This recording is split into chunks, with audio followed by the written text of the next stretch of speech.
So far this month, we've talked a lot about what the lower leg muscles do, and a few things we can do to activate them in either lengthening eccentric contractions or shortening concentric contractions. Today, we're going to discuss how most poses we can use to help us with our balance.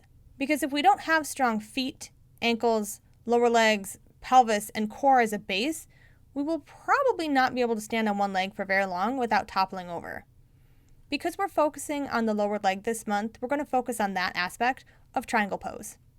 Trikonasana or triangle pose isn't necessarily focused on the lower legs, but we still need a strong foundation to even allow us to achieve a version of this pose and to be able to become more aware of our bodies overall.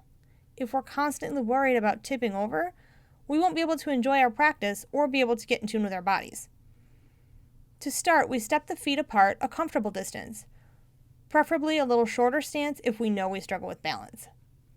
We're now in our own version of a wide stance. And remember, a wide stance is going to look different for everyone based on their height, their balance, their body ratios of torso to legs, lots of different factors.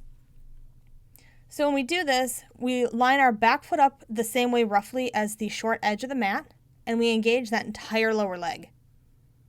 We engage the tibialis anterior, for example, when we lift the arches of our foot up and we press the outside edge of our foot down.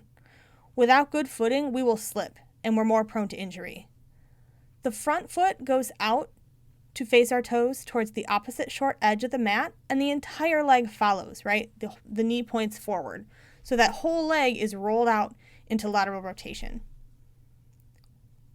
We put our weight on the 3 or 4 points of our foot, for example, the big toe, little toe, and heel. So we put our weight on those 3 or 4 points on our foot, and then we work our way up, right? We engage our pelvic floor. We engage our core.